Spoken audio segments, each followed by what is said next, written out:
Thank you for joining me on another episode of She Leads Now podcast, where we help career and entrepreneurial women gain the tools to develop a success mindset, create winning strategies, build collaborative relationships, and take bold action towards creating impact and fulfillment in their lives and careers. I'm your host, Sabine Gideon, and I'm on a mission to awaken and activate women and emerging leaders so they can tap into their innate leadership ability, elevate their influence, and create the impact they were destined to make. If you're ready to up-level your confidence, courage, and influence, you've come to the right place. Join me weekly for insights, strategies, and resources to help you grow, develop, and embody the leader you were meant to be, so that you can make the impact you know you are called to make and establish the legacy you've always dreamed. The world eagerly awaits the emergence of your brilliance, impact, and influence. So with that, let's dive into this week's episode. Welcome to another episode of the She Leads Now podcast. Joining me today is Meri McCoy-Thompson. Meri is the COO of Dovetail Learning, and she has a passion to empower people and to lead transformational change. She is also the co-developer of We Are Resilient. Meri's primary centering skill is finding gratitude, which I love. And her favorite quote is, "Every day is a gift, and we are blessed to have each other in our lives." Meri, I'm so excited to have you here today. I am so grateful to be here, Sabine. Thank you for inviting me. Awesome. The words transformational and change are definitely ear perkers for me. But before we get into what you do at Dovetail, tell us a little bit about you, about your journey, and how you came into this work. Thank you for the question. I have worked in nonprofits my whole career. I have worked in education and healthcare primarily, and I have been blessed to be able to live and work all around the world. And that's just my passion. I have worked with organizations focusing on girls' education in Afghanistan. I worked organizations doing AIDS in India, preventive healthcare for kids in the US, and social entrepreneurship in Beijing, water and tech training in Nairobi, agricultural training in West Africa, and family engagement in the US. For me, I look back and I'm in wonder and awe about how that could have all happened. Part of it is setting my sights to wanting to doing something, and then what education do I need? What path do I need to take? And then also being open to the opportunities that present themselves and just going for it. I really feel life is an adventure, and all it takes is courage. Jump in. Yeah. What an amazing journey, like to be able to leverage your skill sets, leverage your experience to travel the world and support other people in that capacity. Now, I could just imagine jumping from one job to another job across town takes a lot of courage and a lot of working through. Like, what was the driving force for you? How were you able to overcome any fear to making those large transitions? I will say I have a deep faith life that powers me and fuels me. And part of that is empowering other people, especially the poorest of the poor and people who are vulnerable.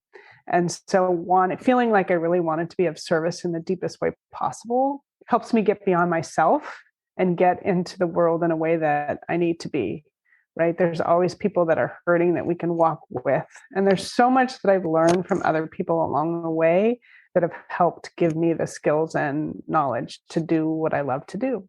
Yeah. It sounds like that you've found your purpose, or you're on that journey to working through your purpose. And that's a really great way to phrase it, because my purpose has been to serve others and to be a channel of love in the world. That's really my internal purpose. How that manifests itself keeps changing. Is it this particular way, or is it that?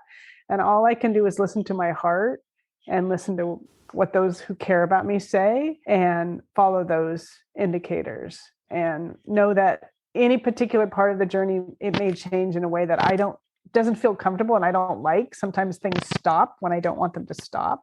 I've also not gotten many things that I've wanted. And so I've had a lot of challenges along the way too, but it doesn't mean I don't really appreciate my life, and I'm grateful for it. I love your expansion on purpose, because it's one of those words and it's one of those terms that people throw around all the time, but then people are still always trying to define it in actual terms and define it for themselves. And I remember I used to be one of those people where I was just like, okay, I'm going to find my purpose. I also had a rock bottom experience that kind of led me to wanting to find purpose. And I used to have this image that purpose was the static thing. Like I would find it and then I would just be doing it. And it took a while for me to realize that no, it's not about a thing. It's not about an assignment. It's not about where you work. It's not about the work that you do, but it's about how you're able to express who you are in different capacities, in different seasons of your life. Yes. And for me, it's a lot about the way I am being in the world. Sometimes it's not what I'm doing, but how am I being? And sometimes I'm really upset and, oh, what am I doing? It's not mattering. It doesn't make the difference. I'm not being the leader that I want to be, but I'm fully confident that who I'm being in the world matters. And how I interact and impact people, that matters. And so that's what I hold on to. Absolutely. Absolutely. And so going into the work that you're doing today with Dovetail Learning. So tell us a little bit more about the organization, who you work with, how you work with your clients. I love my work at Dovetail Learning. And part of it, you've heard about my crazy journey that's done all these crazy things. And I really feel like this is the culmination of what I've learned from all those things. And I've been able to bring it into my work at Dovetail Learning, which is why I love it so much. And I love my team. The people I work with are fabulous. What we do at Dovetail Learning is help people strengthen their resilience, help adults strengthen their resilience, and therefore help the children that they serve strengthen their resilience. Resilience is a funny word. People don't really know what to do with it, but really it's about strengthening your relationships, helping you become connected, grounded, and ready for change. And we all need that. And I also believe that by helping people tap into their own resilience, and we start with we are resilient because we are resilient, that's how we get to create the world that we need in the world. So I'm going to give you a little bit of our approach because that's really important to understand. So we first talk about our protective patterns, and those are what we learned growing up. And that's how we react to the world when we feel a little bit unsafe. That could be socially, emotionally, it could be physically, but we have this way we react. And learning whether it's helping us or hurting us is really important, and noticing that. And then deciding whether we want to change it in each particular situation, because our protective patterns, our reactive resilience is important to us and has helped us, but sometimes it's not always helping us and sometimes it's blocking us. So we feel it's important to talk to people about what's getting in their way of resilience before we give them the research-based skills, the evidence-based skills that they can use when it's more helpful. So first we talked about protective patterns. We also talk about our cultural patterns, and that's the lens through which we see the world. We all have our unique cultural patterns. They're created by our family, by our community, by the way the world sees us, from everything from ethnicity, the construct of race, gender identity, language patterns. All those things create our cultural patterns. And we all have different ones, and understanding, oh, that's my cultural pattern. That's someone else's cultural pattern. That's the reason they see the world that way. That helps create a bridge of understanding, both for ourselves and others. And then we talk about our 3 types of skills, our centering skills, and we have 6 centering skills that we teach to help us feel grounded and help us to be centered so we can actually do the work that we want to in the world. Then we have our connecting skills, which are how we create those deep, authentic connections with people. We're hardwired as human beings to be connected. And so the connecting skills take it to the deeper level, help us create the intimacy that we want in our life, and help us create the work relationships that we want. And then we have our collaborating skills, and that's how we create teams that thrive and teams that can go towards success. The collaborating skills really give us the power to together create the world that we want. On top of all of that, we have 3 resilience mindsets. We have the resilient mindset of curiosity, what's happening, choice, and courage. So we put together this whole approach, which gives us sort of the cognitive piece. Okay, I can think about how I should navigate the situation. And you can tell all those pieces also touch our hearts, right? Because they motivate us. And then they also are practical skills. So they're things that our hands can do. What can we do to actually change? So we try to have all those pieces incorporated into this. It's the personal transformation. By going through this, we have this personal transformation that can lead to group transformation and organizational transformation. And I believe that this is how we get to societal transformation. So that's the overall of our approach. Thank you so much for sharing that and for going into detail of what the framework looks like on the website. I love the fact that you were using this same program and this same model to help parents with their children, because I do think that building that awareness around how we process information, what information we process at a younger age, like it's a game changer. I think of all of the work around mindset and beliefs and everything else that I've had to do over the last few years to undo things from the past, having those tools as children, or even having parents who had those tools who can support. I think that's an important piece. And I love how it's expanded into all areas of society. I know we talked a little bit about how that relates to the entrepreneurial journey and how you're adapting some of those key pieces within the framework to the entrepreneurial journey. Can you talk to us a little bit about how that translates?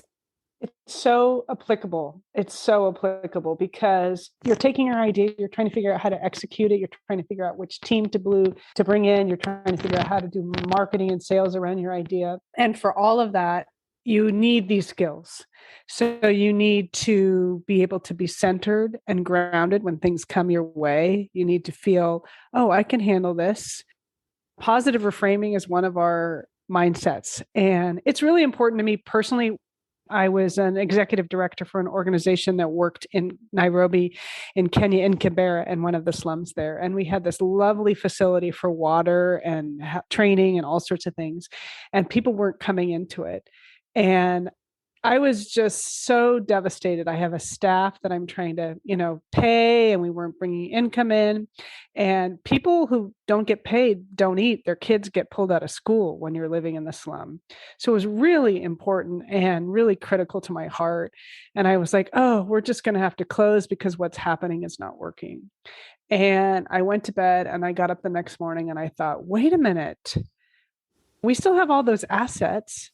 We can do something with this. We don't just have to give up because our previous plan didn't work. And I was able to reframe with help, with great support from our partners there. And Procter & Gamble was one of those great supporters. And they helped me reframe and come up with a totally different business plan. That positive reframing helps us throughout life. Whatever obstacle is coming in our way, how can we turn it into an opportunity? That's just an example of one of the centering skills that we teach that's fundamental for changing the way that we think through things, and then changing the way also our heart, how we're listening to our emotions, how our emotions are driving us. You talked about the importance for parents. I know for myself, I wish I had focused a little bit more on emotional intelligence with my kids. And knew that myself when I was a parent so that I can impart it to children. And then it's so important as an entrepreneur. Like, what is my gut telling me here? How am I feeling about this? And what can I do about that? What should I do about that? Yeah, although all the rest of our approach is also super helpful. That's just one example of something that can really help entrepreneurs. That example that you shared, being in Kenya, is so applicable, especially for entrepreneurs, right? You go to launch a product or something happens and you're faced with those types of moments to reframe almost daily. And so really learning how to take that step back in those moments, it can feel overwhelming and you're so wrapped up in the emotion of what's not working that it is hard to see sometimes the forest from the trees of, hey, there's another opportunity right here. So I love that you share that.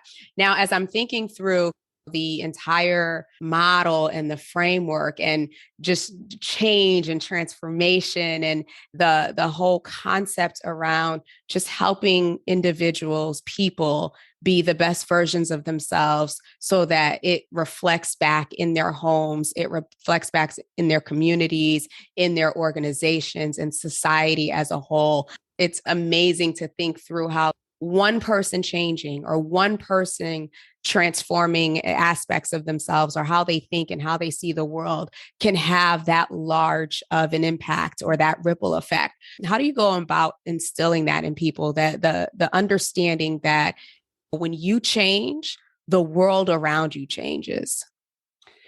That's a good question. I think there's a couple ways of doing it. First of all, we really focus on the practice model coach method of getting this out into the world.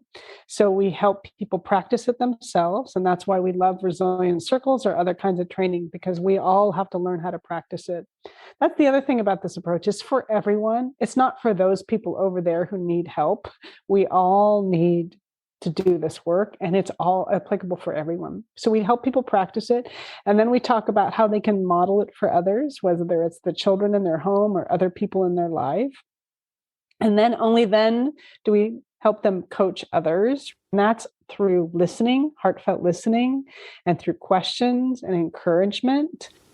Rather than telling people what to do, it's helping people tap into the resilience they already have. So through that kind of coaching, that's how we think it spreads. The work is also an open educational resource, which means all of our resources are free to download, adapt as you want, and share with others with a Creative Commons license. We really are passionate about that because that is also how we're going to change the world, by making our resources available to everyone who needs it. Having everything locked up in a strict copyright where people don't have access unless they pay hundreds or thousands of dollars, and sometimes, is not how we're going to change the world and create the world we want. So I think when people understand and see that, they're often excited about the potential. They can see that they can use the work, whether it's in juvenile justice systems in Atlanta, where people are using it. We were just doing training in Chicago for parents. There's just so many possibilities that people can take it out into the world. Yeah. Would you mind also speaking to the organizational landscape? So obviously there are leaders listening, both in the entrepreneurial space as well as within traditional organizations. And how can they begin to apply or model your resilience model within their individual teams, within themselves? I know the practices are probably the same, but what are some low-hanging fruit or tactical ways that they can begin to shift their own patterns and behaviors to help support their teams and organization at large? We believe that organizations need more relational practices. We know that people are leaving their businesses and leaving their organizations because of toxic culture. It's the biggest reason for the Great Resignation. The reason there's toxic culture is because people aren't using relational practices. They don't show that they care for the other people who are in their life, in their organization, in their team. They don't show that at the deepest level. And being able to use our practices, whether it's the centering skills, the connecting or collaborating, it's all about helping people be in better relationship with each other. I said at the beginning that we're hardwired for relationship. As human beings, if we get the relationships that we want in the work environment, we perform extraordinarily well. If we are working for managers who believe in us, who help nurture our contributions, who mentor us, we perform very well. So managers who use these skills understand, oh, I need to be centered. Oh, this is where my protective pattern might be coming in. Oh, that's a cultural pattern that is happening.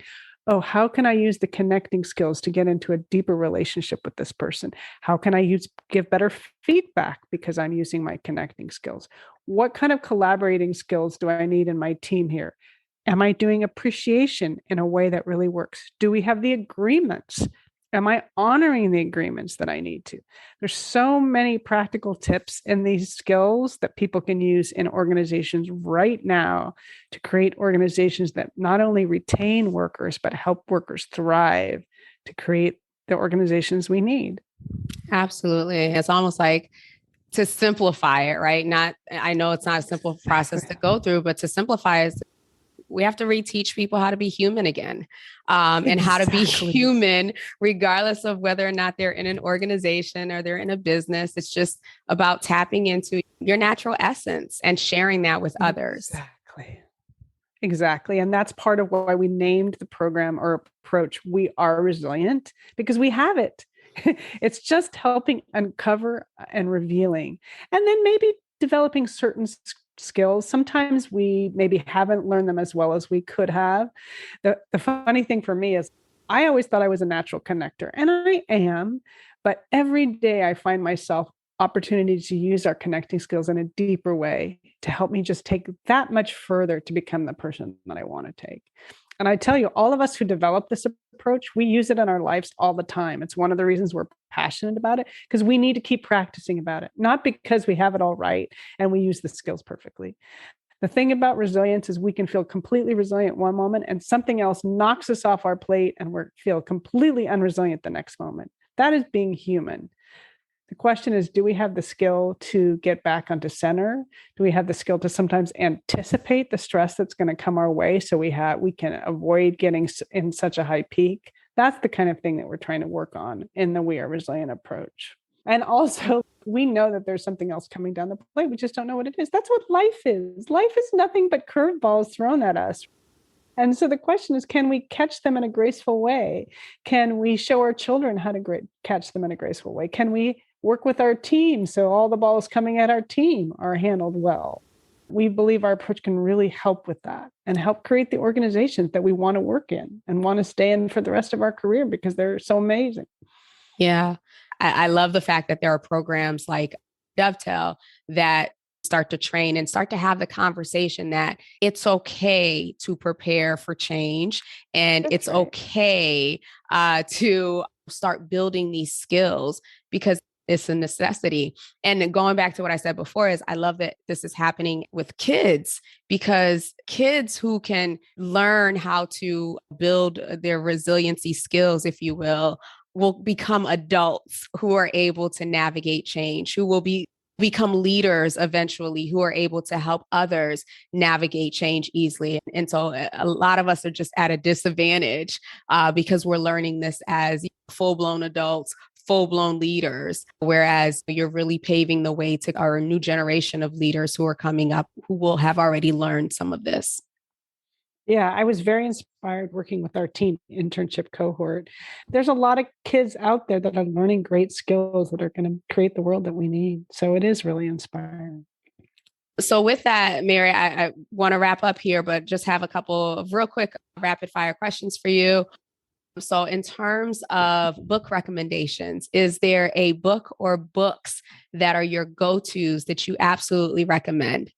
I love Brene Brown and I love her Dare to Lead book. I feel like it's the epitome of a lot of the other works that she's done, and it's a great way to get into a lot of her concepts. Brene Brown, like many others, we built our approach on the work that they did because we just wanted to make it a simple approach that includes a lot of components in it that people could do, but it's built on the work of a lot of other people, including Brene Brown.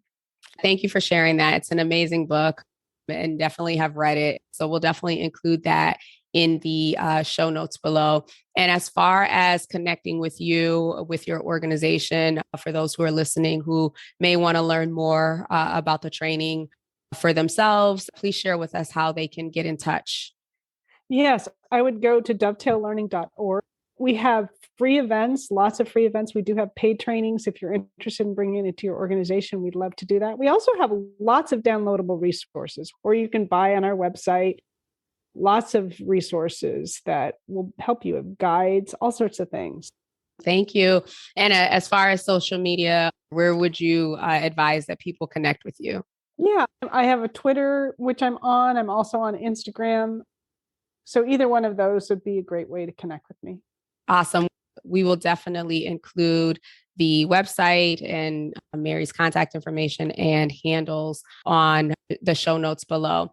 So before I let you leave, as you're thinking about, where we are in our society today and what we need most, and how we can begin to grow and really transform into that society that is impactful, that is loving, that represents the true human essence. Any final thoughts? That's a really great question. I would say we actually have to be the change we wish to see. I know we've all quoted that many times, and it's the hardest change to make.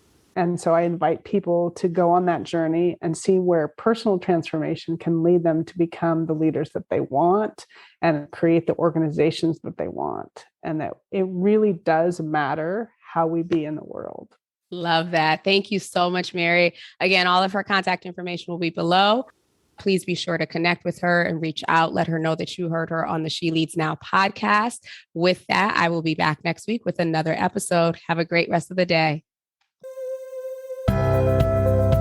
Thank you for tuning in to another episode of She Leads Now. Be sure to join us next week for another transformative discussion to help you grow, develop, and embody the courageous leader you've always been. Be sure to subscribe to the show to get alerts when new episodes drop, and join us for our next Leaders Lounge meetup on Zoom.